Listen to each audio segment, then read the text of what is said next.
네, 안녕하세요. 이원재입니다. 5월 24일 금요일 깊이 있는 이야기만 하는 고품격 경제방송 이원재의 끝내주는 경제 라이브 시작하겠습니다. 일주일 금방 가네요. 벌써 금요일이네요. 오늘은 삼성전자 성과급 얘기가 저 눈에 띄더라고요. 그 반도체 부문에 성과급이 안 나왔었어요. 작년에 반도체 실적 아주 안 좋았으니까 성과급 안 나오는 거 당연하지 않냐 뭐 이런 생각도 하실 수 있는데, 문제는 뭐냐면 삼성전자 반도체 부문은 성과급이 연봉이 50%예요. 연봉의 절반이.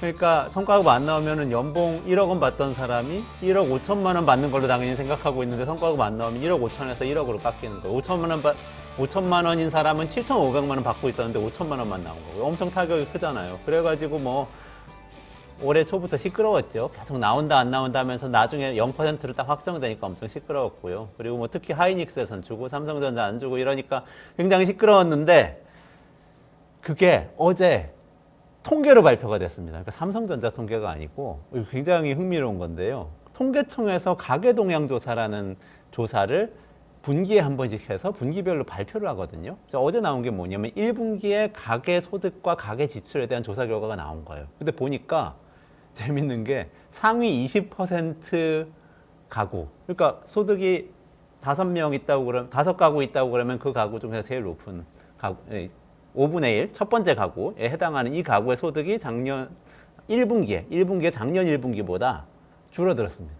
4%나 줄어들었어요. 4% 별거 아닌 것 같죠. 하지만 이게 평균이기 때문에 많이 줄어든 집은 10%, 20% 줄어들었을 가능성이 높아요. 그러니까 잘 사는 집, 삼성전자에서 일하시는 분, 가정 같은 곳에서 소득이 줄어든 거죠. 근로소득이 4% 줄어든 겁니다. 이 상위 계층에서.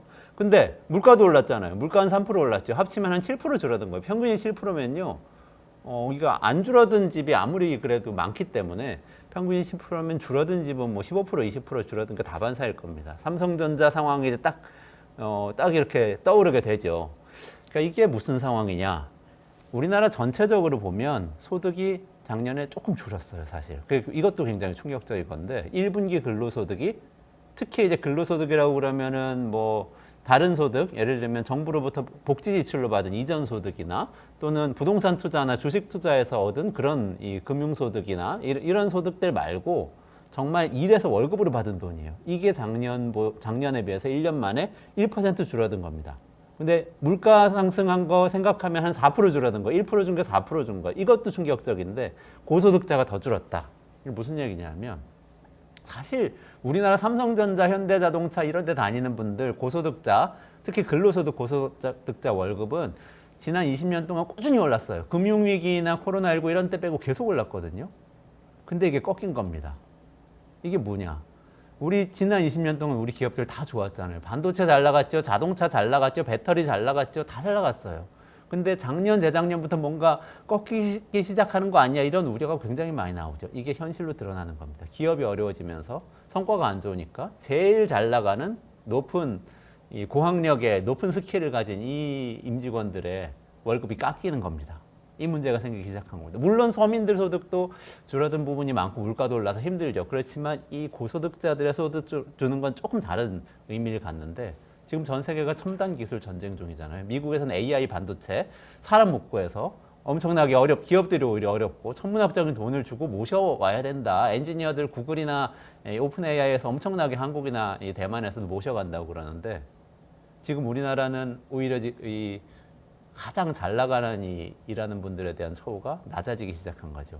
이게 우리나라 국가 경쟁력에 어떤 영향을 줄지, 그리고 기술자 몸값이 천정부지로 오르는 이때 특히 우리나라 노동자, 우리나라의 가장 고스킬 노동자들에 대한 처우가 안 좋아지는 게 어떤 의미를 갖는지 굉장히 좀 위기감을 가져야 될 이런 시기가 아닌가. 그것도 국가 전체 통계에 잡힐 정도니까 굉장히 큰 흐름이란 얘기인데요. 이거 한번 좀 깊이 생각해 봐야 될 것 같습니다. 우리 정부가 계속 물가 얘기만 해요. 제가 지금 이 소득 얘기를 하는 게 물가 얘기 때문에 그런데요. 물가가 오르면 뭐 고통스럽죠. 그렇지만 물가 오르는 것보다 소득이 더 늘면 큰 문제는 없어요. 지금 미국 경제가 딱 그렇습니다. 인플레이션 문제 우리보다 훨씬 더 심각했지만 소득이 많이 늘고 특히 노동자 소득이 많이 늘어서 호황이 이어져서, 사실 호황이 너무 이어져서 걱정인 게 미국 경제인데, 이거 좀 보면서 물가도 중요하지만 소득을 어떻게 지키고 더 늘려갈 건지 이 생각하면서 정책을 좀 펼치면 좋을 것 같습니다. 오늘은 정책 얘기를 많이 하는 날이라서 처음부터 정책 말씀을 드렸네요. 윤형중 랩 2050 대표 나오셔서요. 정책 통시간에 윤석열 정부에서 오락가락 정책 요즘 많이 하는데 요거 좀 하나하나 짚어보려고 그러고요. 그리고 윤석열 대통령이 명언을 남기셨죠. 최근에 소년 가장 심정이다. 지난 정부로부터 빚만 잔뜩 물려받았다. 이렇게 말씀하셨는데 이게 전 정부 비난하면서 한 얘기긴 한데 내용이 있잖아요.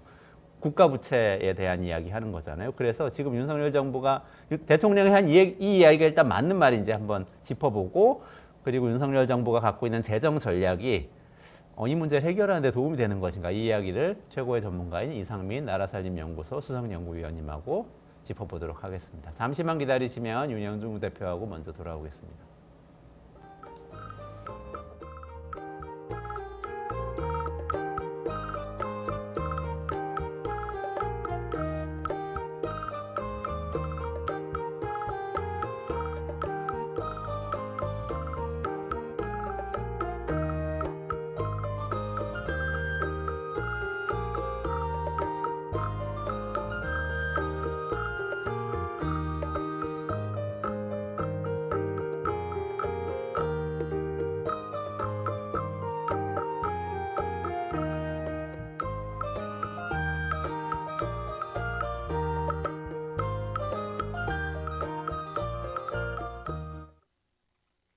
런칭 기념 하반기 업종전략 3인 3색 강연회 5월 25일 하반기 유망업종 전망은 사전 등록으로 선착순 100명 참여 가능 김민준의 답은 AI 반도체 최병훈의 반도체 대 2차전지 비교 분석 김봉만의 2차전지와 조선 수익의 길 점상 구독자는 강연회가 무료 점상 구독자란 점상 추천주, 라이브 요약본부터 점상 강연회 참여 등 다양한 프리미엄 콘텐츠를 누릴 수 있습니다.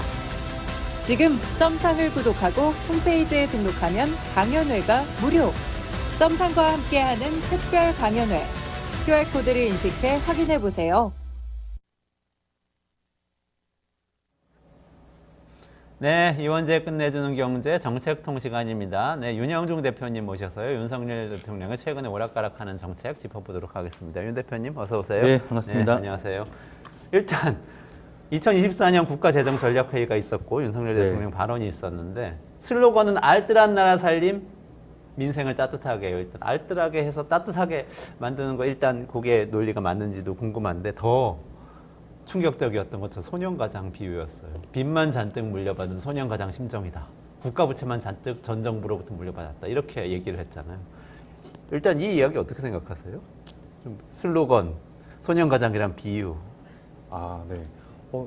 본인이 소년가장이 지금 맞는지. 네. 소년가장이라 그러면은 굉장히 그 어려운 상태에서 이제 가게를 부양하고 있는 거잖아요. 그렇죠, 그렇죠. 그런데 지금은 부양하기는커녕 본인의 실책으로 그 가족 구성원들 굉장히 고통에 빠뜨리는 상태라 네네. 이 아주 부적절한 좀 비유이지 않나. 네. 네. 슬로건은 어때요? 아니 그 슬로건대로 만약에 한다면은 그 의미는 있을 수 있겠죠. 알뜰하게 하면서 두텁게라고 표현했었나요? 네네. 알뜰하면서 두텁게. 네.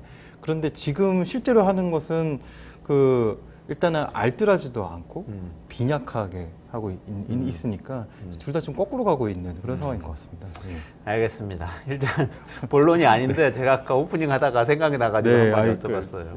예전 네, 깜짝 놀랐습니다.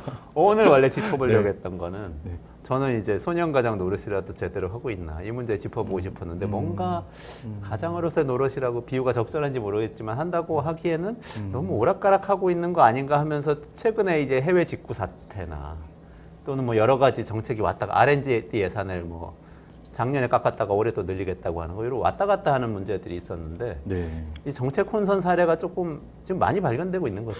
이게 제가 그 대충 세봐도요 거의 한 20건 정도 가까이 돼요. 이게 뭐 그 역대급으로 이런 정부는 없었던 것 같고요. 이게 임기 초부터 아니 임기 초가 아니라 거의 그 대통령 선거 후보 시절부터 정책을 발표했다가 번복을 하거나 아니면은 좀 서로 앞뒤가 안 맞는 정책을 발표하거나 이런 아니면 즉흥적인 발표를 했기 때문에 그 이후에 정책 발표에 뭐 누락되거나 이런 사례들이 좀 역대급으로 많이 발생하고 있는 것 같습니다. 문제는 이런 문제들이 계속 반복되고 있다는 것이죠. 그래서 한두 번만 발생해도 어떤 정부의 굉장히 그 기념비라고 표현 좋은 뜻이니까 어떤 정부의 굉장히 이례적이고 있어서는 안 돼 희한한 일이 벌어진 그런 예외적인 상황으로 되었어야 당연한 그런 상황인데 그런 일들이 수십 번 벌어지고 있는 거죠. 네. 그렇죠. 지금 아니 뭐 지난주에 기억나는 것만 해도 그 해외 직구 전면 차단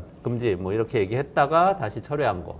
그리고 고령자 운전면허 문제도 있었잖아요. 고령자 네. 조건부 운전면허 하겠다. 사실상 면허 취소하겠다는 뭐 취지의 방향의 그런 발표했다가 철회. 네. 뭐 예타 R&D 작년에 깎았다가 예산 다시 예타까지 면제해주겠다는 거 얘기. 네.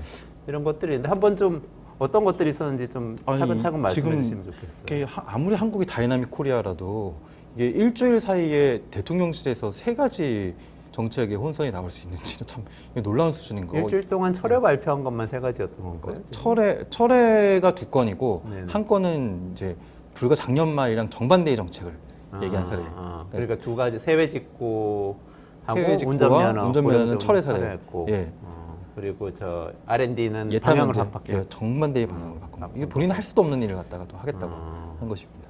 KC 인증 그거 저번에 한번 저희 다루긴 했는데요. 네. 이걸 어떻게 보세요? 윤 대표님 견해도 듣고 싶어요. 요거 좀 자세하게 뜯어봐야 되는 사안입니다. 네. 왜냐하면 일단 정책 발표 자체가 어떤 식으로 이루어졌냐면은 요거 이제 뒤에 조금 제가 이제 앞으로 대응 방안 해법에서도 조금 얘기를 할 텐데 그 정책 발표를 어떤 식으로 했냐면 한덕수 국무총리가 인천 세관을 찾았습니다. 네, 예, 네, 네. 현장을 찾았고 그 보도 자료 같은데 이제 언론 보도 보면요 그 현장 답사하는 장면들 있잖아요. 그 총리가 가가지고 어떤 이제 물건들 쌓여 있는데 한번 시찰을 하고 그리고 뒤에 이제 다른 공무원들 이제 같이 따라다니고 이렇게 하면서 네네네. 그런 보도 자료 사진들이 공유되면서 이날 한덕수 국무총리가 인천 세관에서 국정형산 관계장관 회의를 열었다고 해요. 그리고 이 장관 회의의 결과로서 캐시 인증을 거치지 않은 80개 품목의 해외 직구를 불허하겠다라는 정책이 발표가 된 거예요. 네네. 예.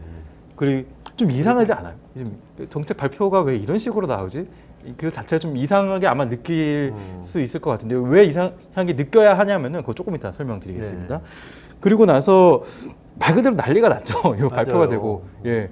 지금 그 특히 이제 80개 품목에는 굉장히 좀 두리뭉실하게 뭐 전기 시설, 뭐 어린이 용품 이렇게 표현됐는데 이런 품목에 안 들어가는 게 없잖아요. 80개 품목이 아니라 거의 수만 가지 품목이라고 해도 과언이 아닌데 요즘 전기가 안 들어가는 그 도구가 흔치 않고 어린이 용품이라 그러면 너무 그 나이 때 어린이들이 사용할 수 있는 모든 물건에 해당되는 것인가 굉장히 광범위하잖아요.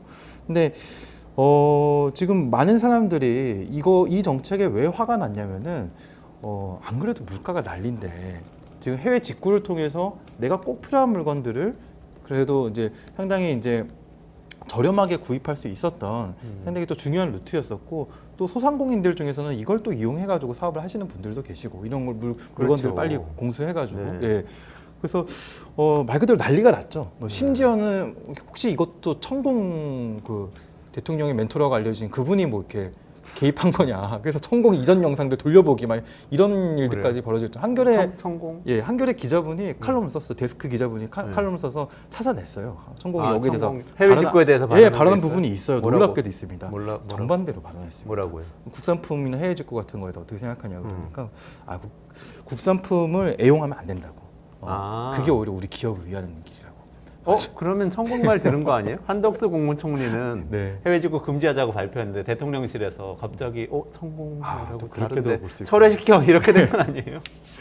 근데 정말 사실 웃으면서 얘기를 하지만 이런 논란이 있다는 것 자체가 정말 지금은 너무 안타까운 그런 상황인 것이죠. 당연하죠. 예. 그러니까 그거 사실은 부품 같은 거 싸게 사가지고 용산에 조립해가지고 판매하시면서 그걸로 생계 유지하시는 분들도 많은데 갑자기 비싸게 사야 되면 이게 생계 유지가 안 되는 그런 문제가 생기는 건데 갑자기 그랬죠. 그리고 운전면허 건도 좀 맞습니다. 비슷한 케이스인데.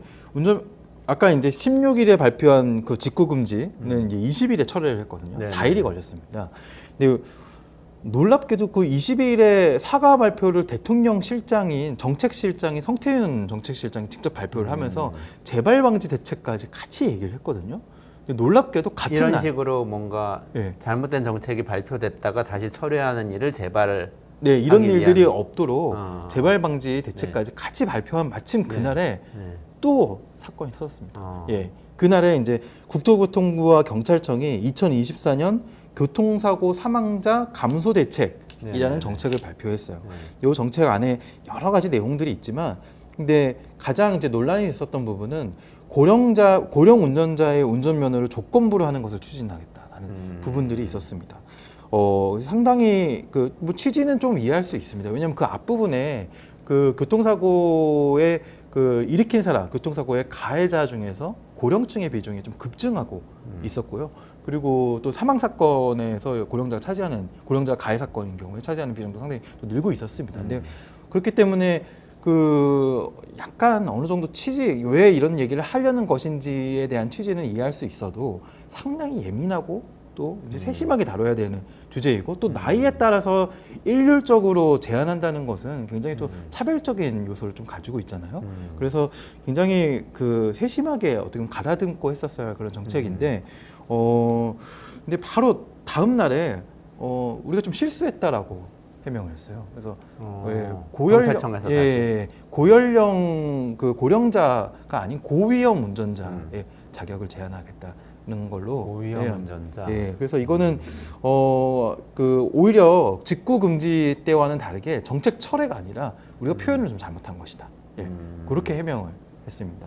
아무튼 뭐 본인들의 해명과 관계없이 이제 고령자 운전자와 관련된 내용을 발표했다가 뭐 철회한 것, 밖에서 보여주기에는 철회한 것에는 크게 다를 바 없을 것 같고요. 근데 처음에 발표했을 때 고령자라고 얘기했던 자료를 배포된 배포된 보도자료에 그냥 명확히 나와 있습니다. 보도자료 특정 쪽에 이렇게 표현되어 있습니다. 고령 운전자 운전 자격 관리 라고 표현이 되어 있는데, 다음 날에 보도자료를 수정 배포했습니다. 수정 배포해서 그 부분을 고위험 운전자 운전 자격 관리, 고령을 고위험으로 바꾼 것입니다. 그러면서 약간 이제 설명을 더 썼는데요. 고위험 운전자의 뭐 이동권을 보장하면서도 보행자의 교통 안전을 현저하게 위협하는 경우에 한해서 고위험 운전자의 운전 자격을 제한적으로 관리한다. 이렇게 좀 표현을 좀 완화한 바 있습니다. 그럼 뭐 전 철회한 거 맞는 것 같아요. 철회한 거죠. 고령자를 고위험자로 바꾼 거잖아요. 예. 사실 고령자 아닌 분들 중에 당연히 위험하게 운전하는 분들이 계시겠죠. 네, 이게 철회한 거죠. 네. 그러네요. 놀랍게도 이게 끝이 아니었습니다. 일주일이 굉장히 길죠. 놀랍게도 이게 끝이 아니었고, 지금 이렇게 정책 혼선이 뭐 내놨다가 처리하는 걸 두 차례 반복하니까 언론들이 당연히 가만히 있지 않죠. 그래서 이런 정책 혼선의 사이를 또 찾아냈습니다. 놀랍게도 일주일 안에 있었습니다. 아까 이제 직구 정책 발표가 16일에 있었다 그랬는데 17일에 대통령이 국가재정전략회의를 했거든요. 그 자리에서 성장의 토대인 연구개발을 키우기 위해 예비 타당성 조사를 폐지하고 투자 규모를 대폭 확충하길 바란다라고 말했어요. 자, 이 발언이 어떤 문제가 있냐면은 불과 작년 예산안에서는 우리가 역대급으로 역사상 있어본 적이 없는 수준의 R&D 예산을 직접 삭감했고, 삭감의 근거로 내세웠었던 것은 카르텔을 들었던 사람이 바로 대통령입니다. 그런데 그거를 이제는 이 R&D 예산을 늘려야 한다는 걸로 말 바꾼 것을 넘어서 이제는 아예 정책을 정반대의 방향으로 나가건데, 좀 정반대 나가는 것도 좀 과도하다는 것이죠. 또 어떤 정책 발표 자리가 아니라 이 정부의 지속적인 문제는 어떤 회의 자리나 자기들끼리 회의 자리에서 어떤 걸 결정한 것을 보도자료 형식으로 밖에다 알린다는 것이거든요. 그래서 그렇게 국가재정전략회의에서 예비 타당성 조사를 폐지하겠다. R&D에 한해서만. 국가 어떤 사업, 그러니까 예비 타당성 조사에 대한 설명을 조금 드리면요. 우리가 국가 예산 사업이 굉장히 다양하고 사업마다 뭐 재정 규모가 큰 것도 있고 작은 것도 있잖아요. 근데 재정 규모가 일정 규모 이상인 것은 이게 타당성이 있느냐라는 것을 평가받은 뒤에 추진해야 된다는 것이 예비 타당성 평가 제도입니다. 근데 예비 타당성 평가 제도는 국비 기준으로는 300억, 총 비용 기준으로는 500억 이상의 모든 사업들의 대상입니다. 근데 이 예비 타당성 조사가 뭐 한창 논란이 됐었던 중요한 이유는 지역에 있는 많은 개발 사업들이 예비 타당성 조사를 거치면 별로 타당성이 좋게 나오지 않는다는 게 문제였거든요. 그럼 뭐 개발 사업 그렇죠. 그렇죠. 부산 가덕도 공항 뭐 그게 가장 최근에 굉장히 그렇습니다. 중요한 논쟁이었고. 예, 그죠? 그래서 예비 타당성을 폐지해야 한다는 논쟁은 항상 그런 지역의 개발 사업에 네. 한정된 얘기였었는데 대통령께서 갑자기 R&D 사업에 대해서는 전면 폐지한다는 발표를 한 것입니다. 근데 이게 찾아보면요, 예비 타당성 조사는 국가재정법에 몇 조 몇 항이 아주 명시되어 있습니다. 그것도 대통령 시행령이 아니라 몇 조 몇 항에 300억 원 이상의 사업이라고 아예 그 예산 규모까지 정해져 있습니다. 이 대통령이 어느 분야에 한해서는 뭐 300억 원 이상이어도 폐지한다 이런 것들을 말 한마디로 할 수 있는 그런 사항들이 아니거든요. 예, 총선에서 좀 여당이 대패한 직후에 대통령이 여러 가지 발언을 내놓고 있는데 당연히 국회에서 해야 할 일들을 대통령이 굉장히 즉흥적으로 여전히 계속 얘기를 하고 있다는 것이죠. 일주일 동안 세 가지 큰 사건이. 예, 일주일 너무 다니는. 근데 뭐 운전자, 고령 운전자 문제는 조금 뭐 정책의 사이즈로 보면 작다고도 할 수 있는데 예타를 이렇게 뭐 면제해주기 시작하면은 일반 사업에서 300억 이상 내는 것 중에서 국가에서 중요하다고 하면 하나씩 다 면제하기 시작해야 되는. 그렇죠. 사실상 네, 무력화된 예. 이런 뭐 완전히 틀을 바꾸는 이런 것도 있고 한 분야에 한해서 다 폐지한다는 게 맞느냐는 또 앞으로 그러면 지역에서 하는 개발 산업은 다 폐지하겠다. 뭐 그런 식이 될 수 있잖아요. 예, 이거는 사실 논리적으로도 성립되지 않는 그런 주장이고요. R&D라고 했지만 R&D 아니라 뭐 예를 들면 경제를 살리기 위한 뭐 SOC 특정한 어떤 경기가 나쁜 경우에 SOC 사업에 대해서는 면제하겠다 뭐 이럴 수도 있고 그렇죠. 뭐 여러 가지 문제가 생길 수 있는데 돌출적으로 나왔다 지금 이 말씀이시죠? 그렇죠. 예. 이게 근데 이번 주만 그랬던 거 아닌 것 같은데 생각해 보니까 그렇죠. 예, 일주일 사실은 동안도 이렇게 다이내믹한데요. 예, 지금 정말 2년이 정말 긴 것 같습니다. 네. 지금 2년 동안에 비슷한 사례들이 지금 여기서 다 나열하기도 힘들 정도로 지금 2년밖에 안 됐어요. 네. 윤석열 대통령 취임한 지. 취임하고서 2년 조금 넘었습니다. 2년 5월 9일에 2022년 5월 9일에 취임했죠. 5월 9일, 5월 10일 정도였던 걸로 기억합니다. 네. 기네요. 뭐 있었죠? 조금 기억을 예, 상기시켜 몇 가지만 네. 얘기하겠습니다. 근데 별로 화제는 안 됐지만 저는 이때부터 좀 얘기를 하고 싶어요. 그 대선 후보 시절에 2021년 12월 27일에 갑자기 전격적으로 SNS에 이런 얘기를 썼거든요. 그리고 이제 발표도 했었는데 증권거래세를 폐지하겠다. 증권거래세를 폐지하겠다. 이미 상당히 폐지 수순으로 갈 정도로 증권거래 세율은 줄어들고 있는 상황이었어요. 아무튼 그런데도 불구하고 증권거래세를 폐지하겠다라고 이제 발표를 했습니다. 근데 이제 디테일하게 따지면 이거 완전 폐지하지 못하는 그런 또 이유가 있어요. 네. 예, 농특세라고 농업 쪽에 편성되는 예산. 네. 그래서 그것 때문에 폐지 쉽게 말할 수 없는 것인데 아무튼 굉장히 과감하게 폐지하겠다 딱 이렇게 말했습니다. 그리고 나서 딱 한 달 뒤에 페이스북에 아무런 설명 없이 딱 7글자만 올라왔습니다.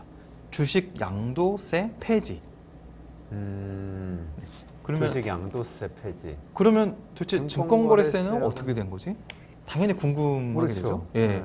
그리고 그 증권거래세 폐지의 주요 맥락은 양도세를 이제 제대로 거둘 것이기 때문에 증권거래세 폐지하는 게 맞다라는 식으로 설명을 그렇죠. 주식 했었거든요. 사고 팔 때마다 그 거래 액수에 따라서 조금씩 떼는 게 증권 거래세잖아요. 네. 근데 양도세는 돈 벌었을 때 돈 번 거에 대해서 우리 근로소득세 내는 것처럼 번 거에 대해서 딱 세율 정해가지고 내는 방향으로 바꾸자 그렇게 돼 있었던 건데 맞습니다. 네.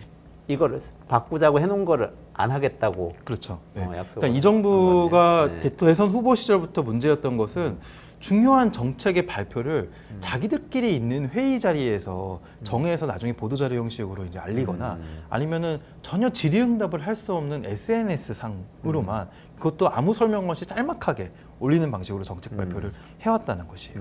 이제 이게 그때부터 어떻게 보면은 지금의 비극에 싸게 이제 트고 있었던 것인데요.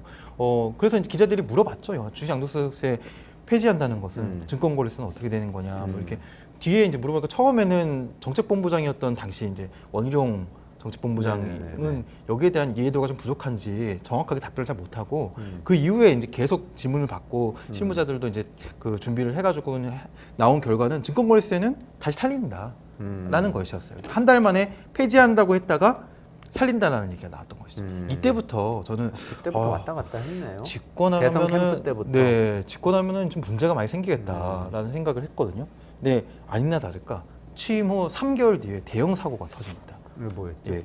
갑자기 그 이때 교육부 네네. 장관의 첫 교육부 장관이 그 굉장히 좀 늦어지고 있었거든요. 네. 어떤 분이 이제 낙마하기도 했었고 그 이후에 이제 들어오신 분은 강행해가지고 이제 겨우겨우 3개월 뒤에 업무 보고를 대통령이랑 독대에서 업무 보고를 제가 여기 방송에서 여러 번 얘기했지만 네네네. 독대 업무 보고도 참 희한한 방식이었는데 독대 업무 보고를 하고 그 자리에서 보고하고 좋다라고 해봐라고 얘기한 정책이 뭐였냐면은 초등학교 입학 연령을 한 살 앞당긴다는 것이었습니다. 네. 나오자마자 또 그것도 난리가 그때 뭐 났었죠. 난리 났죠. 난리가 났죠. 네. 네. 어떻게 하냐고 뭐 네. 학부모님들 뭐 얼마나 혼란스럽겠어요. 맞습니다. 네. 근데 이 정책도 공통점이 있죠. 어디 누구에게 발표를 한 정책이 아니라 장관이랑 대통령이랑 1대1로 독대한 자리에서 자기네들끼리 이렇게 보고하고 괜찮네 라고 얘기한 게 보도자료 형식으로 그 공개된 것입니다. 그러니까 누구한테 발표를 하면요, 우리가 어떤 준비를 하냐면은 당연히 어떤 질문이 들어올 걸 예상을 합니다. 네네네. 그리고 이 발표 내용이 가장 왜곡되거나 아니면은 가장 오해가 될 만한 여지가 무엇인지에 대해서 검증을 하는 프로세스가 생깁니다. 네. 그런데 어떤 자기네들끼리 하는 회의에서 무엇을 정한다. 특히 생각도 비슷하고 그런 이제 이런 오해나 이런 가능성까지 심각하게 생각하지 그런 할 만한 사람들이 모여 있지 않은 곳에서 자기네들끼리 결정할 경우에는 이런 스크리닝 과정을 거치지 못하게 됩니다. 이 정책도 대표적으로 그런 사례 중에 하나였습니다. 그렇군요. 네. 다른 사례들도 좀 쭉 한번 말씀을 해주시면 좋겠어요. 시간이 일단 약간 해설도 해주셔야 되니까. 네, 뭐 다 지금 시간상 예를 들면 네. 우리 투자자들 관심 많으신 공매도도 최근에 네. 한다. 공매도는 폐지했다가 지금 또 뭐 다시 되돌린다는 얘기도 있고 지금 혼란스러운 게 많아요. 예전에 주 공매도를 69시간 그것도 뭐 하겠다고 했는데 지금 뭐 어떻게 된 건가? 장관이 이제 이정식 네. 장관이 월마다 노동시간 다르게 차별적으로 적용하는 방안을 담아서 69시간이라는 표현을 또 썼었는데 네네네. 그 표현은 잘못된 표현이다라고 이제 또 나중에 얘기가 나왔었고 대통령실에서는 이제 그 정책에 대해서 이제 그 철회하는 얘기를 하고 다시 뭐 국무총리는 여전히 한다고 얘기했다가 그 끝까지 혼선이 있다가 나중에 또 이제 안 하는 걸로 이렇게 안 하는 걸로. 예, 그러니까 정리가 근데 됐었습니다. 나중에 워딩을 내가 정리된 워딩을 홍보하는 걸 봤는데 그거는 일하고 싶을 때 몰아서 일하고 쉬고 싶을 때 몰아서 쉴 수 있게 해주겠다. 휴가를 2달 동안 갈 수 있게 해드리겠습니다. 1년에. 뭐 이렇게 홍보했잖아요. 밥 먹는 것도 몰아서 하고 육아도 몰아서 하고 참 그럴 수 있었으면 참 좋겠습니다. 아니 근데 네. 어쨌든 간에 그건 안 하기로 한 거예요. 안 하기로 했던 것이죠. 그렇게까지 홍보를 예, 했지만 예. 나중에 노동부에서는 그렇게 홍보했는데 대통령실에서는 안 하겠다. 네. 그렇게 된 거예요. 그렇게 국무총 근데 또 안 하겠다고 얘기한 이후에 또 한덕수 국무총리는 정부 입장 변함 없다는 발표가 또 한 번 나간 적이 있었어요. 그래요? 예. 그러다가 나중에 또 이제 또 안 한다고? 네, 안 한다고 얘기. 헷갈린다. 한 바가 어떻게 되는 건지. 있었고요. 공매도의 경우에도 사실 이렇게까지 전격적으로 공매도 전매 완전히 금지한다라는 정책이 발표될 거라고 예상치 못했었거든요. 그래, 작년에 좀 예. 갑작스러웠잖아요. 갑작스럽게. 근데 누가 봐도 이게 총선을 겨냥한 그 정책이라고 봤었는데 최근에 이제 이복현 금감원장이 네. 뉴욕에서 기자회견을 하면서 사견을 전제로 6월 중에는 공매도를 일부 제기하게 하는 게 제 소신이다. 라고 발언을 했어요. 아니 예. 금융감독원장이 사견이라고 하면서 자기가 관할하고 있는 네. 정책에 대해서 의견을 얘기하면 그게 어떻게 사견입니까? 아무래도 이제 그 미국의 연준이나 뭐 이런 데서는 그 몇 가지 이제 약간의 힌트나 단서를 주는 것만으로도 시장이 막 움직이잖아요. 네, 그러니까 네. 이복현 원장도 뭐 그런 거를 사실 그 정책의 낌새를 조금씩 주고 그 다음에 이제 여론을 살펴본 다음에 그 정책을 조금 더 추진해 나가고 뭐 이런 아니면 추진할지 말지 결정을 하고 이런 식의 프로세스는 아주 적절하지 않다라고 평가하기는 어려워요. 나름 할 수 있는 정책 행위 중에 하나인데 문제는 이렇게까지 정책 혼선과 번복을 하는 정부가 그런 식의 발언들을 내놓고 또 이제 어저께 대통령실에서는 공매도에 이제 그 금지를 푸는 것은 아직 검토한 바가 없고 아직은 있어야 한다라고 또 얘기를 하니까 이건 명백하게 또 정책 혼선의 사례가 또 발생하는 것이죠. 그래서 공매도는 재개를 한다는 건지 안 한다는 건지 지금 모르는 거죠. 명확하게 부인을 했나요? 명확하게 부인했습니다. 아직까지 재개하지는 하지 않는다. 예. 어쨌든 왔다 갔다 하는 사례이고 저번에 한번 짚어주셨는데 금투세 같은 경우도 조금 이런 혼선 저는 사례 중에 하나죠. 네, 한 장면 중에 하나로 꼽고 싶어요. 만약에 네. 이 사건에서 정말 제대로 된 교훈을 얻었다면 윤석열 정부가 앞으로 실책의 횟수가 대폭 줄어들 것이다라고 생각을 하는데요. 금투세를 폐지하겠다라는 대통령의 발언이 언제 나왔냐면은 갑자기 증시 개장식 가셔서 맞아요, 나왔어요. 맞아요. 네. 근데 행사에서. 이제 근데 놀랍게도 아마 하루인가 이틀 뒤에 기획재정부의 경제정책 방향이 발표됐거든요. 근데 경제정책 방향이라는 것은 원래 그 해를 넘겨서 발표하는 것도 아닌데 해를 넘겨서 발표했고 대통령이 금투세를 폐지한다고 표현을 했는데 물론 아직 도입도 되지 않은 금투세지만 근데 금투세를 폐지하는 수준의 정책 또 그것으로 인한 세수에 미치는 영향까지를 고려한다면은 이건 경제정책 방향이 담기지 않는 게 너무 이상한 정책인 네네. 거예요. 근데 그럼에도 불구하고 경제정책 방향이 담기지 않은 금투세 폐지가 이틀 전에 대통령의 입에서 폐지하겠다는 발언이 나왔던 것이죠. 네네네. 그러니까 이거는 저는 어떤 생각이 드냐면은 이 정부가 정책을 만들고 발표하는 모든 체계에 고장이 나 있다라는 신호인 것 같고 아마 그 고장이 나 있는 가장 중요한 원인 중에 하나는 대통령의 즉흥성이 아닌가. 예. 그리고 대통령이 그런 즉흥적인 얘기를 했더라도 그 즉흥적인 얘기를 정부 정책에 반영하는 프로세스가 과연 있는가, 그 최소한의 프로세스가 있는가라는 것을 한번 심각하게 한번 좀 되돌아봐야 될 것 같습니다. 지금 이 정책 혼선 얘기하기 시작하니까 시간이 모자라가지고 도저히 안 되겠네. 사례가 너무 많아가지고요. 이거 뭐 수능 때 킬러 문항 없애라고 갑자기 그랬다가 없앴다고 그랬다가 없앴다고 그랬는데 왜 아직도 그대로냐고 그랬다가 뭐 이것도 있고 뭐 이렇게 반도체 투자세 뭐 한두 가지 많은데. 공제율도 한꺼번에 갑자기 올리고 뭐 이런 거 있는데 나중에 좀 더 자세히 짚어주시고 일단 제가 궁금한 거 이번에 네. 직구금지 때 네. 결국은 대통령실은 대통령이 몰랐다. 네. 이건 뭐 총리하고 부처 장관들이 잘못 발표한 것이다라는 취지로 네. 부인을 한 거잖아요. 네. 이거는 어떻게 봐야 돼요? 저는 아까 이제 금투세 얘기 때도 정말 중요한 교훈을 얻어야 된다고 했는데 저는 특히 이제 어떤 문제나 잘못 같은 것을 접했을 때 제가 주로 보는 포인트는 그 잘못을 대하는 그 당사자의 자세를 보거든요. 예. 그 자세를 보면 그 다음에 같은 잘못을 할지 더 큰 잘못을 할지 아니면 앞으로는 잘할지가 어느 정도 나오게 되어 있어요. 네. 그런데 이번 잘못을 정부가 그 대하는 자세는 나는 몰랐다예요. 나는 몰랐다. 내가 몰랐다. 예. 그렇다면 정말 모를 수밖에 없는 상황이었나를 한번 따져봐야 되는 것이죠. 보통 여러 부처들이 같이 준비하는 정책들은 뭐 컨트롤 타워가 있습니다. 그렇죠. 컨트롤 타워가 대통령실일 수도 있고 많은 경우에는 국무조정실, 국무총리실 산하의 국무조정실이 컨트롤 타워 역할을 맡습니다. 이 정책의 경우에는 국무조정실과 열 몇 개 부처가 열 몇 개 기관들이 함께 합동 TF를 결성을 해서 3월 10일부터 회의를 시작했다 그래요. 해외 직구. 예. 네네. 3월 10일부터 5월 16일 발표 때까지 무려 2달이 넘는 기간 동안 20번이 넘는 회의를 했다고 합니다. 네네네. 그렇게 회의를 하고 나서 발표한 정책인데 그거를 대통령실도 모르고 대통령도 몰랐다? 라고 성태현 실장이 발표를 하는 내용을 보고서 이거는 저는 그런 생각이 들었어요. 정말 몰랐다면 정말 몰랐다고 해도 몰랐다라고 얘기하면 안 되는 상황이었다고 생각합니다. 이건 몰랐다고 얘기하면은 앞으로 국민들이 과연 정부가 발표하는 주요 정책들을 이번에도 대통령이 모를 수 있는 거 아니야? 대통령실도 파악도 못하고 있는 거 아니야? 이렇게 그리고 뒤집을 수 있고. 예, 그리고 또 뒤집을 수도 있고 이렇게 생각할 앞으로 정부가 발표하는 모든 정책의 현장마다 이 대통령실과는 얘기가 된 정책입니까? 예. 라고 당연히 물어봐야 되는 거죠. 대통령도 모르고 계시는 거 아닙니까? 이렇게 물어볼 수밖에 당연히 없잖아요. 그렇죠. 그리고 그 질문 들어오기 전에 담당 공무원이 물어볼 것 같아요. 저 이거 이렇게 기한해가지고 올리는 거 대통령이 알고 계신가요? 네. 이거 모르면 나중에 제가 이렇게 했다 제가 화를 입는 거 아니에요? 당연히 담당 공무원이 나중에 승진해서 불이익 받을 수도 있고 그렇잖아요. 이 몰랐다고 말하면 정부에 대한 신뢰가 완전 추락을 하고요. 그리고 이제 책임을 안 지려는 자세로 비춰집니다.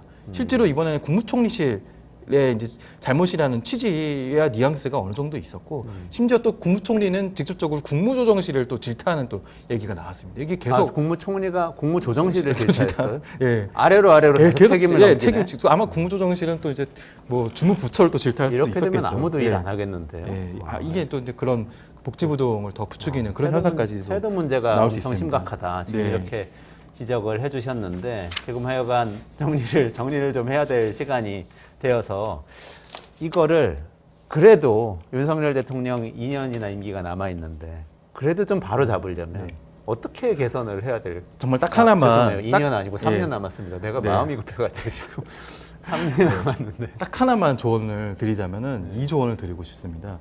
그러니까 정책을 어떤 회의의 현장에서 그 회의의 결과물로 이제 발표를 하면은 이런 실수가 앞으로도 반복될 것입니다. 네. 예. 정책을 직접 발표해야 됩니다. 대통령이 혹은 국무총리가 혹은 주무부처 장관이 네. 네. 기자들을 상대로 아니면 대군 국민들을 상대로 그러니까 기자들을 접촉하는 게 상당히 좀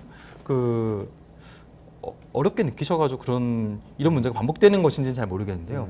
근데 어떤 회의의 결과로 정책이 발표되다 보니까 이 현장에서 어떤 식의 질문들이 나올 것인지 그런 것들에 대한 그 사전적 준비가 상당히 미흡한 것 같습니다. 저도 정책을 직접 설계하고 발표하고 했던 경험들이 좀 있었는데요. 네네. 그때 많이 했던 것 중에 하나는 이 정책 발표의 현장에서 나올 수 있는 거의 모든 질문들을 미리 다 Q&A를 짜놓습니다.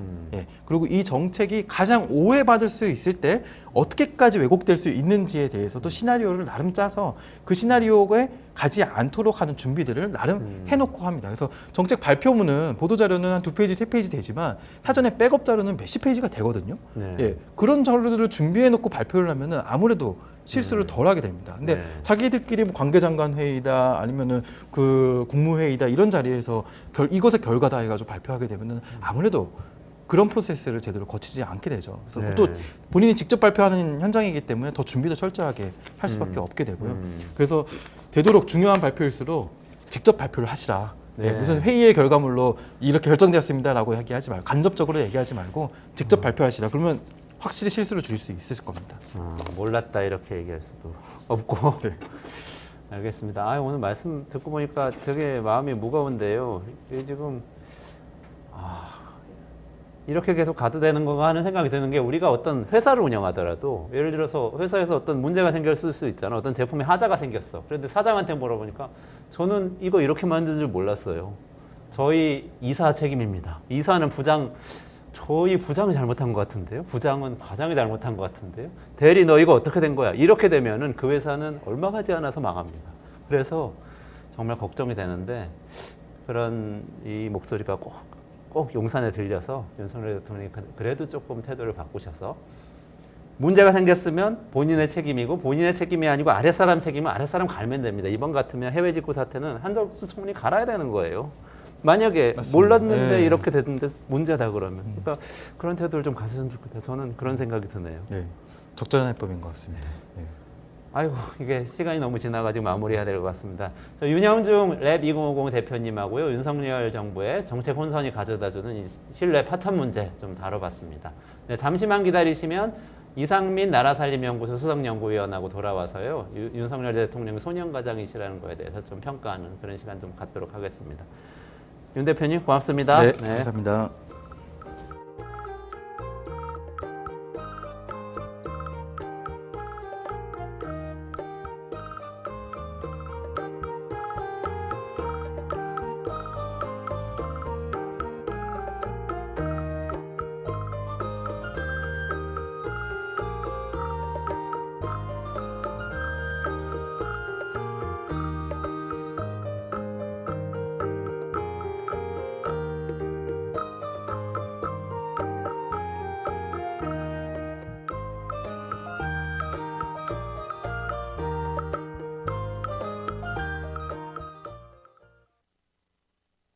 엔비디아가 전년도 대비 같은 동기간에 비해서 427%가 성장한 거거든요. 지난 분기 대비는 23%인데 수익률이 뭐 한 20% 된다. 그냥 오늘 갈치로 거머쥐고 있는 거죠. 저는 이거는 인류 역사에서 최고의 기록이라고 저는 생각하고요. 제조업으로서 물리적인 어떠한 물건을 만드는데 이러한 매출 총이익을 냈다라는 것. 이것이 지속할 수 있는 매출이 계속해서 나오고 매출 총이익이 계속해서 지속할 수 있는 강력한 수요가 미국의 빅테크로부터 나오는 거고 그렇다면 이제 여기에서 우리가 던져야 될 질문은 뭐냐면 미국의 빅테크는 계속 그러면 이걸 가지고 이렇게 투자를 했는데 이 정도 투자하는 게 여러분 뭐냐면 엑슨모빌이나 쉐브론이나 사우디 아람코가 투자하는 설비 투자보다 많아요. 이거보다 지금 아마존이나 마이크로소프트나 메타나 빅테크들이 하는 투자들이 더 많다라는 거예요. 석유 기업의 기록을 지금 빅테크들이 깨고 있다라는 거고 이 빅테크가 사실은 엔비디아의 완전한 뒷배가 돼주고 있다라는 거죠. 월가의 전문가들도 엔비디아에 리드하는 이 시기가 미니멈 1년에서 2년까지는 갈 것이라고 보고 있는 거예요. 한 $1,200까지 갈 것이다. 얘기를 하는 거죠. 네, 윤석열 대통령이 이렇게 말씀하셨네요. 알뜰한 나라 살림, 민생을 따뜻하게 2024년 국가재정전략회의에서 슬로건으로 내세운 이 이야기인데요. 그러면서 동시에 빚만 잔뜩 받은 소년가장 심정이다. 그러면서 이전 정부 질타하면서 국가부채 해결하느라고 너무 힘들다고 호소도 하셨는데 이게 정말 나라 살림 이렇게 하면 잘 되는 건지 정말 잘 분석해 주실 분을 이원재 끝내주는 경제에서 모셨습니다. 그래서 이상민 나라살림연구소 수석연구위원님 모시고요. 이 이야기 좀 짚어보도록 하겠습니다. 네, 어서 오세요. 예, 안녕하세요. 네, 일단 이 슬로건하고 소년가장 심경 이거 좀 어떻게 해석해야 되는지 먼저 오시면 여쭤보고 싶었어요. 저도 굉장히 깜짝 놀랐습니다. 소년가장, 빚을 잔뜩 물려받은 소년가장 심정이다라고 표현하셨는데요. 근데 지금 윤 대통령이 정권을 잡은 지 22년도였죠. 그래서 22년도 정권을 잡고 추경을 편성했어요. 그리고 23년도 이 본예산을 편성했고 24년도 본예산을 편성했습니다. 지금 네네. 3년 차라는 네, 얘기인데 그러네요. 3년이 지났는데도 불구하고 아직까지도 전 정부 책임이다라고 말하는 걸 보면은 그럼 언제까지 전 정부 책임을 할까? 끝까지 아닐까 싶은데요. 요새 기준으로 봐서. 퇴임할 때도 전 정부 책임을 할지 모르겠는데 5년은 너무 짧다 이렇게 말씀하셨어요. 그러게 말입니다. 근데 저는 왜 이 3년이 지났는데도 불구하고 아직까지 전 정부 책임을 하는 거가 저는 이런 가설을 한번 내려봤어요. 혹시 이 세상에서 제일 바꾸기 어려운 게 뭔지 아십니까? 뭐죠? 뭐 답이 없는 거예요. 답은 있는 문제 아닌데 저는 개인적으로 뭐라고 생각하냐면은 성공의 경험이라고 생각해요. 한 번 성공을 하면은 그 성공 사례를 가지고 계속은 하고 싶어요. 예를 들어서 맞아요. 뭐 강남에 뭐 부동산을 사는데 올랐다. 계속 돈만 생기면 강남 부동산을 사고 싶어하고 맞아요. 뭐 주식 투자했는데 돈을 벌었다. 그럼 이제 돈만 생기면 주식 투자를 하게 되고 제가 요즘에 좀 우려하는 거가 요즘에 코인 젊은 친구들이 네네네. 코인 투자를 많이 하잖아요. 근데 코인 투자에서 돈을 못 벌어도 문제지만 코인 투자에서 돈을 벌었을 때 성공을 했을 때 앞으로도 투자라는 것은 이렇게 하는 것인가 라고 해서 계속 그 성공 경험에 천착하지 않을까라는 것이 저는 좀 안타까운 점인데 근데 제가 말하고 싶은 것은 그럼 윤 대통령의 성공 경험은 무엇이냐라고 했을 때 윤석열 후보께서 어떻게 해서 대통령이 됐습니까? 사실 뭐 정치 경험이 전혀 없었잖아요. 가장 중요한 것은 이 민주당 정부를 비판을 해서 그러니까 민주당 정부가 임명한 검찰총장 출신이잖아요. 민주당 정부의 검찰총장이 민주당 정부를 굉장히 비판을 잘했죠. 그것이 그 반사 이익을 통해서 우리가 정권을 잡았다라고 평가를 하는데요. 근데 민주당을 비판했더니 대통령이 되더라. 엄청난 성공의 경험이죠. 이 엄청난 성공의 경험을 잊을 수가 없습니다. 근데 문제는 대통령이 될 때까지는 뭐 민주당 비판하고 대통령 되는 거 저는 뭐 어쩔 수 없는 일이라고 생각해요. 원래 정치라는 것은 그러니까. 근데 정권을 잡았는데도 과거의 성공 경험 때문에 계속 전 정부만 3년이 지났는데도 비판하는 것은 일단 책임지는 자세가 아니고요. 근데 그것보다 제가 오늘은 강조하고 싶은 것은 책임지는 자세가 아니다라는 것보다 팩트가 아니다. 라는 말을 강조하고 싶습니다. 빚을 잔뜩 물려받은 소년 가장이라는 게 팩트가 아니다. 일단 팩트가 아니죠. 소년 가장이 뭐 팩트는 이건 비유니까 팩트의 영역이 아닌 것 그렇죠. 같고 빚을 맞습니다. 잔뜩 받았다는 게 팩트가 아니에요. 일단 팩트가 아닌 게요. 22년도에 이 대통령이 당선됐잖아요. 근데 22년도에 초과 세수가 무려 53조 원이 발생했어요. 그러니까 여기서 말한 초과 세수는 뭐냐면은 22년도 전 정부가 윤 정부한테 무엇을 줬냐면은 초과 세수 53조 원의 선물을 주고 이 윤 정부가 들어선 거거든요. 53조 원을 물려받은 소년 가장이네. 그렇죠. 53조. 그러니까 이게 정치적으로는 어떤 의미냐면은 그 22년도 1차 추경이 있었죠. 22년도 1차 추경은 문정부가 편성할 수가 있었죠. 근데 문정부 입장에서 봤을 때 몇 달 뒤에 대선이 있어요. 그리고 지금 자기가 추경을 편성할 수가 있어요.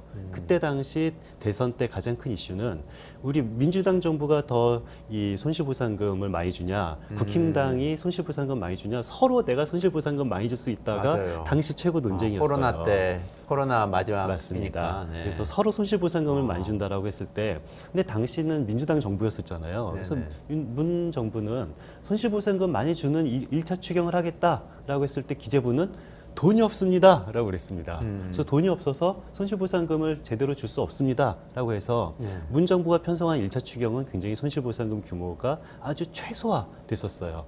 그리고 나서 한 두세 달 뒤에 그 윤 정부가 이 대통령이 됐죠. 그래서 두세 달 뒤에 윤 정부가 대통령이 된 다음에 윤석열 대통령께서는 나는 손실보상금 주고 싶다. 2차 추경하고 싶다. 돈 많니? 라고 기재부한테 물었더니 기재부는 두 달 전까지만 해도 돈이 없다던 기재부가 돈 우리 무지하게 많습니다.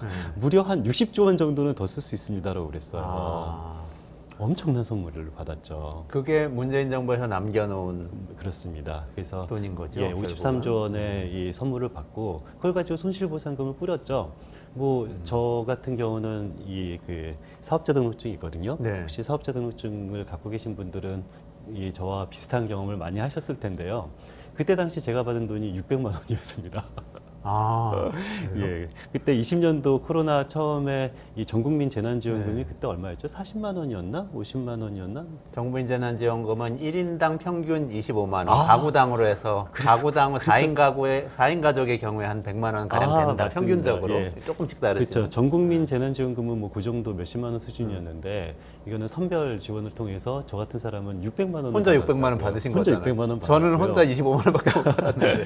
근데 사업자 제가 아니라서. 사실 무슨 사업을 하고 있냐면은 태양광 사업을 개인적으로 하고 있습니다. 이렇게 건물 옥상에 조그만 태양광을 설치해서 한 달에 뭐 한 40만 원 정도 벌어요. 뭐 사업이라기보다는 그냥 좀 용돈벌이 그러네요. 정도인데 한 달에 40만 원 버는 태양광 사업자한테 600만 원을 줬다고요.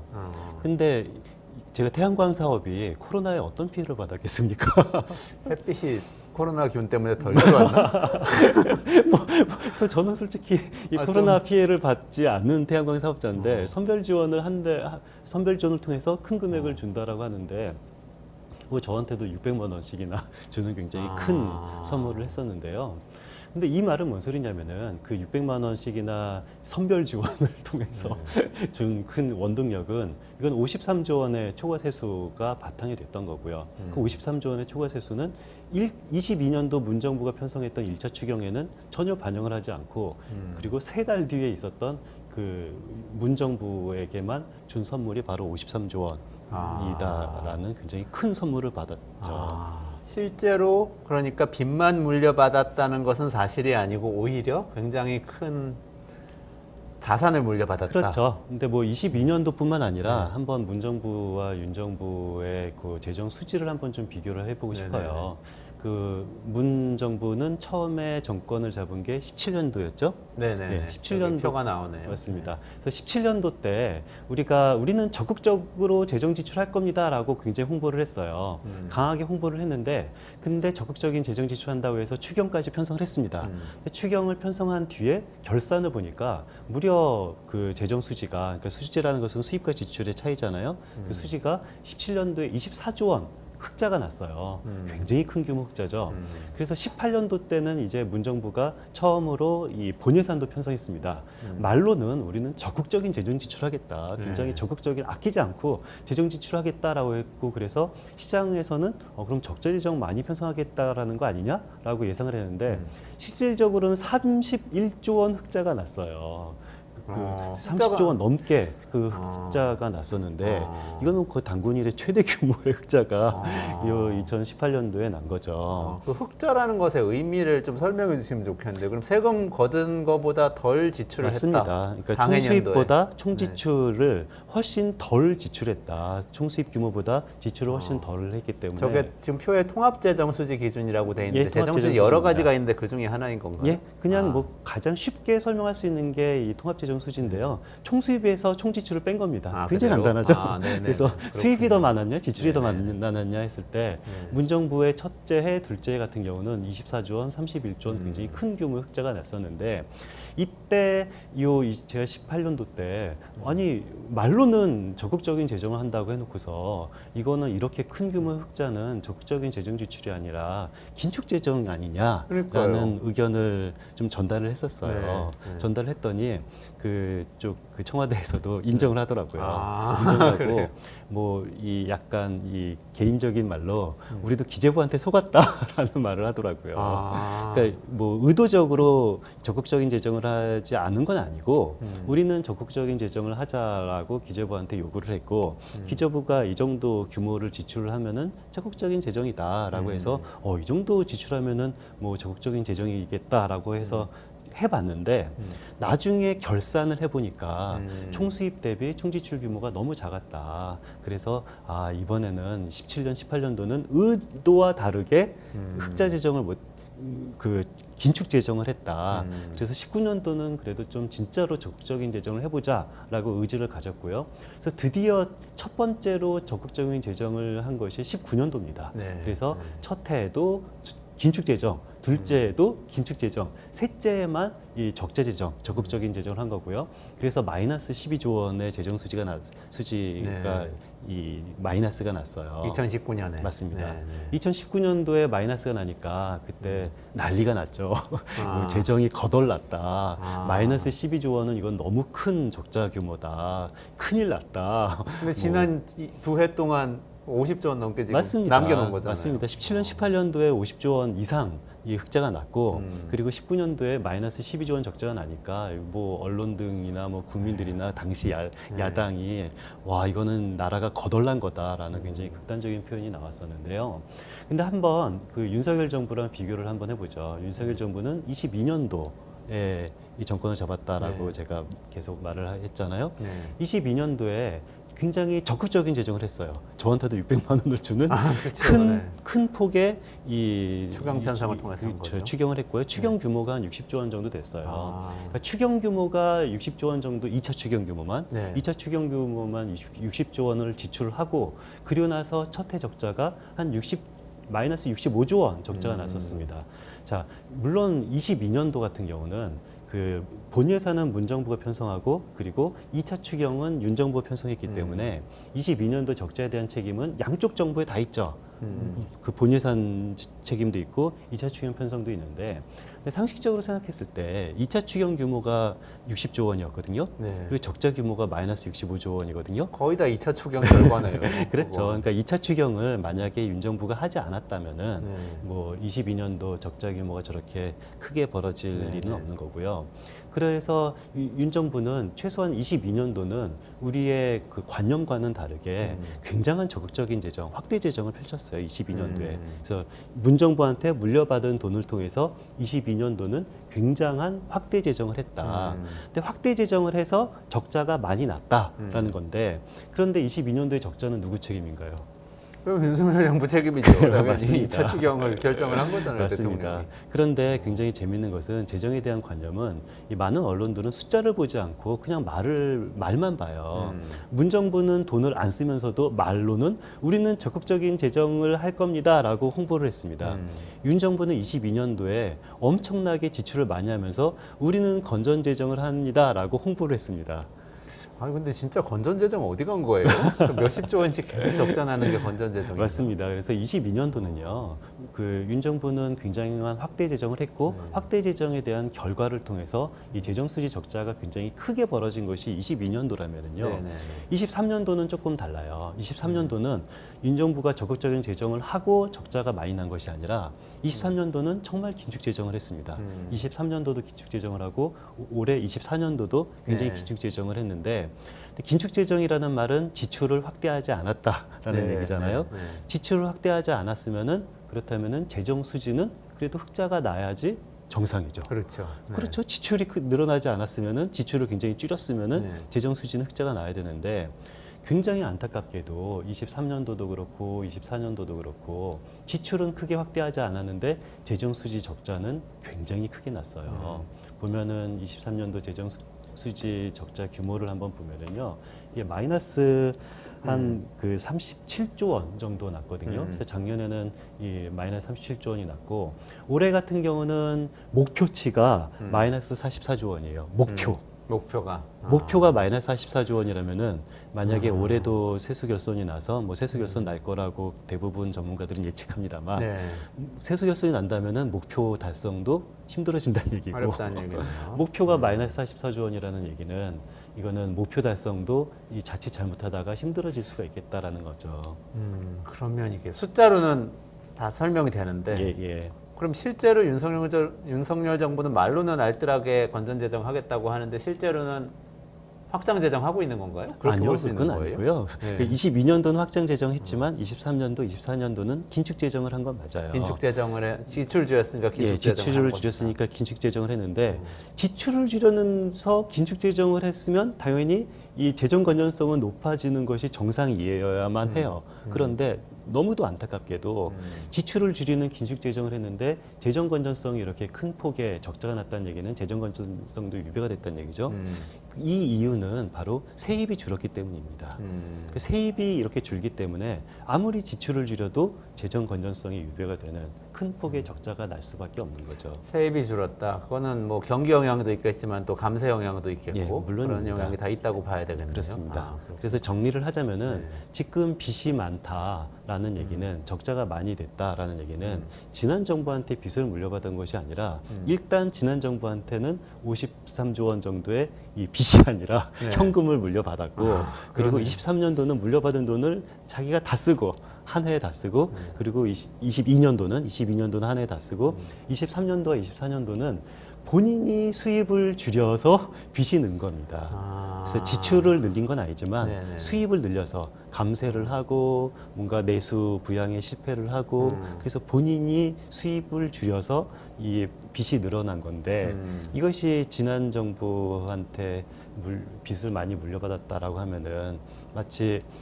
제 친구 중에서 굉장히 시골 부잣집 아들이 있어요.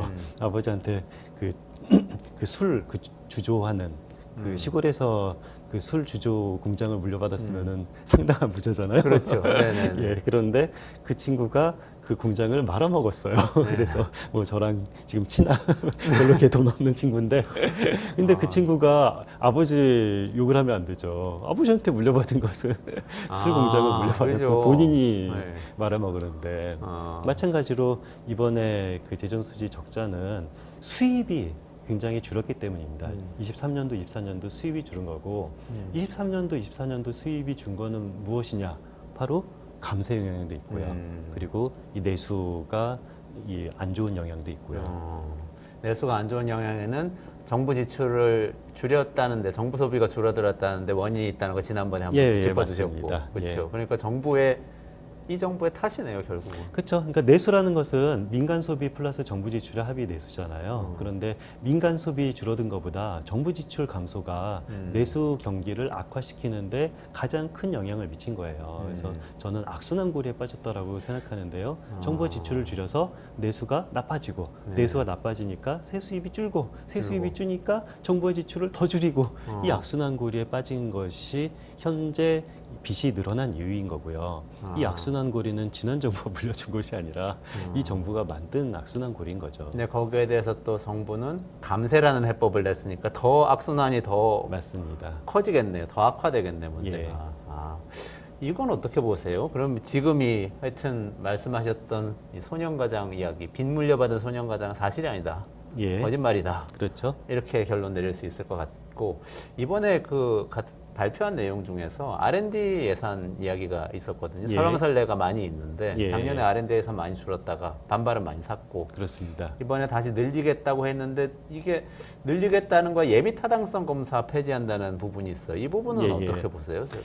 그러니까 이게 R&D 관련된 국가 정책이 뭔지를 우리는 좀 정확하게 알아야 되는데요. 그러니까 R&D를 줄이겠다라는 건지 늘리겠다라는 건지. 그러니까 올해 같은 경우는 R&D 지출이 굉장히 많이 줄었잖아요. 네네. 그리고 내년 같은 경우는 다시 늘린다라고 말을 하는데, 근데 내년도 늘어나는 그 방향성이 뭐냐, 어떤 식으로 늘릴 거냐, 뭐 어디에 늘릴 거냐라는 그런 구체적으로 목표를 정한 것이 아니라 그냥 예비 타당성 조사를 폐지하겠다라는 것이 내년도 R&D 공약의 핵심으로 발표를 했잖아요. 근데 저는 이것이 굉장히 좀 안타까운 거가, 저는 뭐 예산이라는 것은 정치이기 때문에 뭐 R&D 늘릴 수도 있고 저는 줄일 수도 있다고 생각해요. 네네. 그러니까 R&D 늘린다고 해서 무조건 나쁜 거고, R&D 뭐 줄인다고 해서 나쁜 거고, R&D 늘린다고 해서 무조건 좋다라기보다는 저는 옥석을 가려야 된다고 생각하거든요. 네네. 어떤 R&D를 줄이고 어떤 R&D를 늘리는 거가 네. 가장 핵심인 거고, 저는 처음에 그러니까 올해죠. 그러니까 올해 R&D를 줄였을 때 그때 당시에 뭐 여기저기서 비판을 많은 사람들이 할 때 저는 이거 가지고 비판 못 하겠다. 어떤 R&D를 줄였는지를 보지 않고는 네. 나는 비판을 안 하겠다라고 해서 네네네. 제가 굉장히 비판을 하지 않는 정도가 아니라 뭐 R&D 줄이는 것은 나름대로 정치적으로 뭐 자기의 의견이라면 우린 존중해 줘야 된다라는 말까지 했었어요. 네네네. 사실. 그러고 나서 어떤 R&D를 줄였는지 보니까 중소기업 R&D 그리고 어떤 탄소 중립 R&D 이런 굉장히 이 줄이지 말아야 될 R&D 위주로 줄어들었더라고요. 그래서 저는 예산을 하는 사람으로서 R&D는 무조건 늘어나야 된다고 생각하는 사람은 절대 아니고 아닌데도 불구하고 왜 하필이면은 다른 R&D가 아니라 이런 뭐 중소기업 R&D나 이 탄소 중립을 위한 R&D를 줄였을까? 거기에 대해서 비판을 한 거거든요. 마찬가지로 내년도 R&D를 늘린다라고 하면은 뭐 늘릴 수 있는 부분을 정확하게 늘리는 것은 굉장히 바람직하죠. 네. 그런데 어떤 부분을 늘리고 어떤 부분을 줄여야 되는지를 알기 위해서는 우리는 무엇을 해야 됩니까? 타당성 조사를 해야 되는 거죠. 아, 거기서 타당성 조사가 등장하는 거예요. 예. 도대체 저는 R&D 줄여도 돼야 된다고 생각하는데 늘려도 돼야 된다고 생각하는데 어떤 R&D를 줄일지 어떤 R&D를 늘릴지 어떤 제대로 된 타당성 조사를 하고 나서 우리는 옥석을 가려야 되는데 근데 옥석을 가리지 않고 늘리겠다. 라는 것이 바로 예타 폐지를 통해서 R&D를 늘리겠다는 거거든요. 이게 굉장히 전문적인 영역이라서 이해하기가 쉽지는 않은데 예비 예. 타당성 조사라는 것이 지금 예산 편성에서 어디에 위치하고 있는 거예요? 그러니까 우리가 예산 편성하기 전에 이 타당성 이게 미리 한번 타당성을 한번 그 조사를 해보고 네. 이것이 충분히 타당하다라고 하면은 예산을 편성을 하는 건데 이런 문제는 사실 있긴 있어요. 그러니까 요 예비 타당성 조사를 하는데 한 1년 정도는 필요하거든요. 네. 그런데 우리 특히 R&D 같은 경우는 현대 기술 같은 경우는 1년이면은 완전 하세월입니다. 그렇죠, 예. 그렇죠. 뭐 챗GPT 얘기가 뭐 불과 1년 반에 맞습니다. 전에 나온 건데 지금 예. 이렇게 난리가 났는데. 맞습니다. 그렇기 그렇죠. 때문에 뭐 1년 정도 걸리는 R&D 예타 같은 경우가 문제가 있다라는 지적은 저는 충분히 공감을 해요. 네네네. 그랬을 때 우리는 요 너무 길게 나오는 요 예타를 어떤 식으로 줄일 것인지 그리고 아니면은 어떤 식으로 요 너무 길게 나오는 예타를 좀 개혁을 할 것인지 이런 논쟁을 하는 것은 저는 굉장히 바람직하고 타당한 논쟁이라고는 생각합니다만 그냥 일괄적으로 다 하지 않겠다라는 것은 조금 너무 책임을 지지 않는 그런 정책이라고 생각하는 거죠. 그리고 300억 원 이상의 사업에 대해서는 지금 현재로서는 의무적으로 맞습니다. 받게 돼 있는 거죠. 예, 예비 예, 타당성 예. 조사라는 거. 그거를 근데 이런 얘기도 있던데 기재부에서 그 예비 타당성 조사를 주관을 하기 때문에 예비 타당성 조사를 없애면은 기재부 입김이 좀 덜해진다. 이런 주장도 있던데 그게 근데 사실이에요? 그렇진 않고요. 뭐 그 예타를 실제로 수행하는 기관은 네. 뭐 KDI나 아니면은 뭐 그런 곳에서 수행을 하기 때문에 네네네. 뭐 물론 뭐 KDI가 기재부에 대해서 자유로운 건 아닙니다만 네. 뭐 저는 그렇게까지 볼 필요는 없다고 생각합니다. 아, 그렇군요. 그러니까 사실은 R&D 예산을 늘리고 줄이고 이것도 중요하지만 더 중요한 거는 어떤 R&D를 해야 될지가 중요하고 그러려면은 예비 타당성 조사를 사실 더 내실화해야 되는데 그게 아니고 폐지를 하겠다고 한 건 이해하기가 어렵다. 그렇죠. 이런 그러니까 내실화를 입장에서. 해도 되고 아니면은 부분적으로 이 기간을 축소를 하고 네. 뭔가 예비 타당성 조사를 개혁하는 것은 저는 필요한 개혁 과제라고 생각을 해요.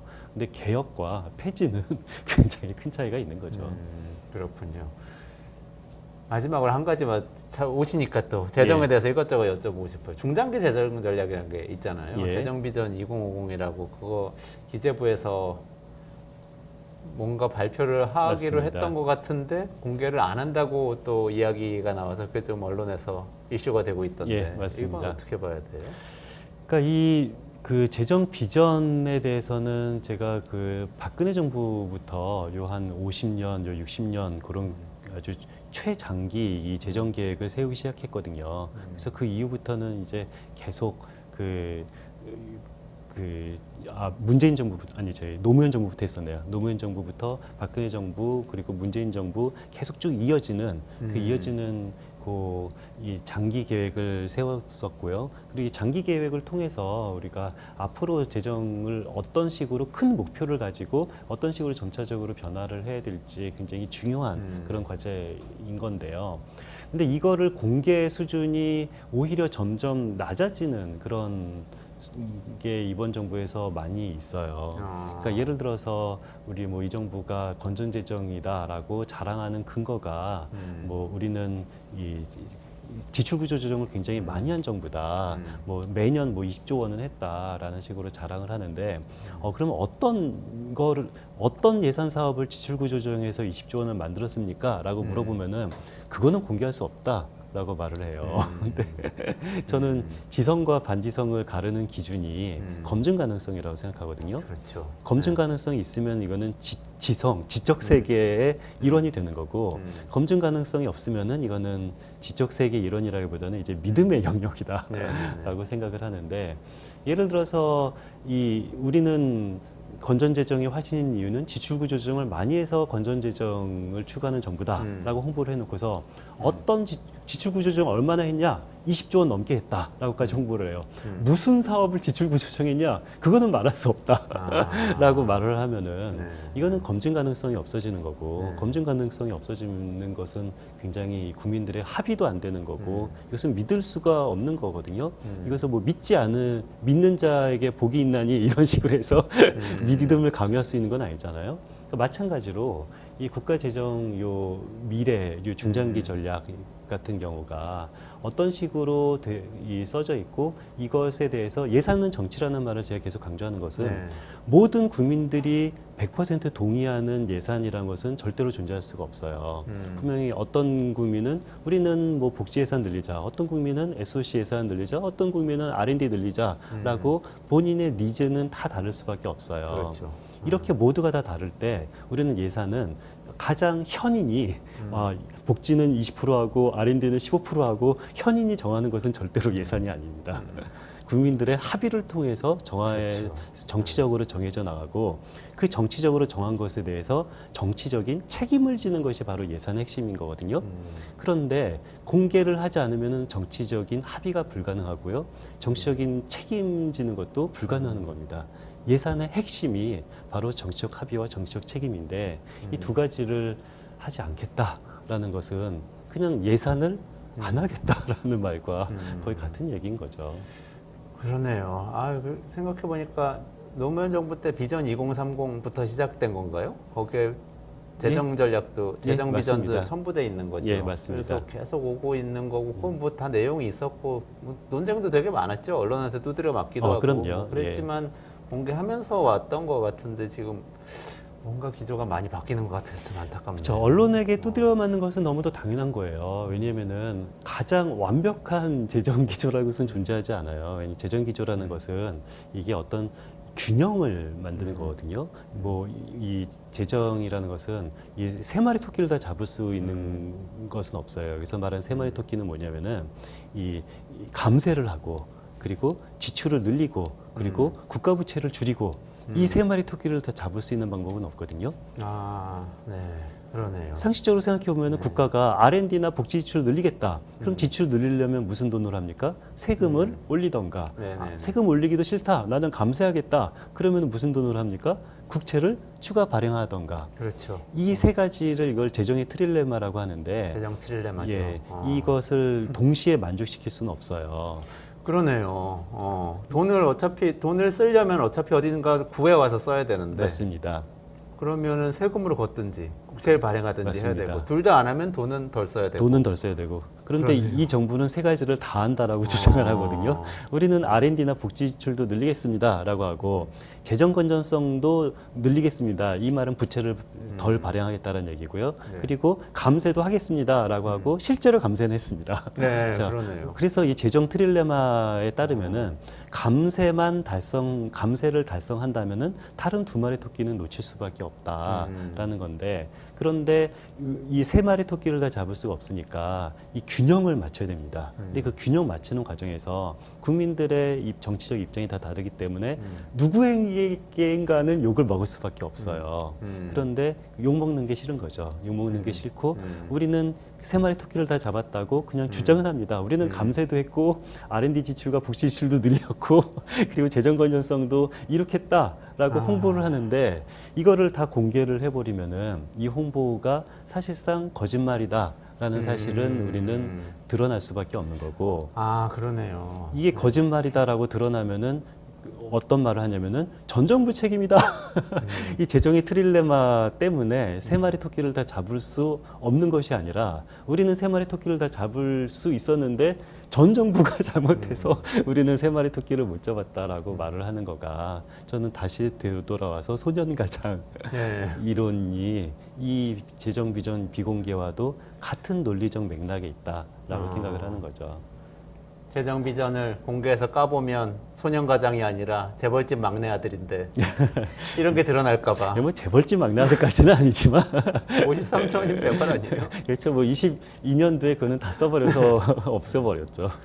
알겠습니다. 오늘 시간이 다 돼서 좀 보내드려야 될 것 같은데요. 오늘 말씀을 듣고 보니까 지금 중요한 거 다 말씀하셨어요. 예, 트릴레마가 다 제일 중요한 거죠? 예, 그게? 맞습니다. 네, 그게 제일 중요합니다. 재정 트릴레마 문제를 사실 해결해 나가는 게 이번 정부의 과제여야 하는데 이걸 외면한 채 지금 말로 세 가지 다 잡을 수 있다고 주장을 하고 있는 그렇죠. 것. 그게 가장 큰 문제고 이것은 맞습니다. 전 정부로부터 물려받은 게 아니라 윤석열 정부가 스스로 자신의 정책을 통해서 구현한 것이다.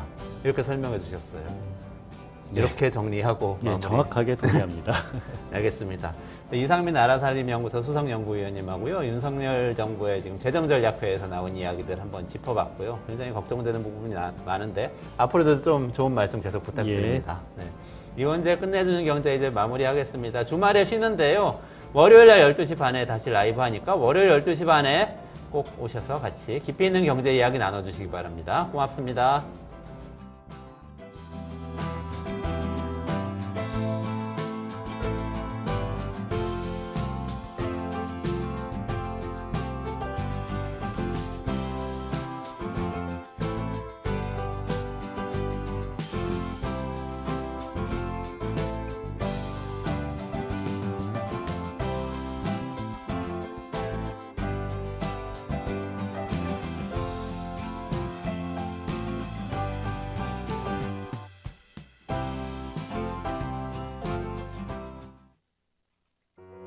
우리 아이 재단에서 뜻을 함께할 정기 후원자분들을 기다립니다. 우리 아이 재단은 한반도 어린이를 위한 재단입니다. 배고픈 어린이들에게 영양 가득한 국수를 보내고 영유아 자폐 조기 검사 지원, 베이비박스의 이유식 정기 배달, 중증장애 및 취약 아동들을 지원하고 있습니다. 따뜻한 손길을 이어주는 분들께 우리 아이 팔찌와 감사 선물을 드립니다.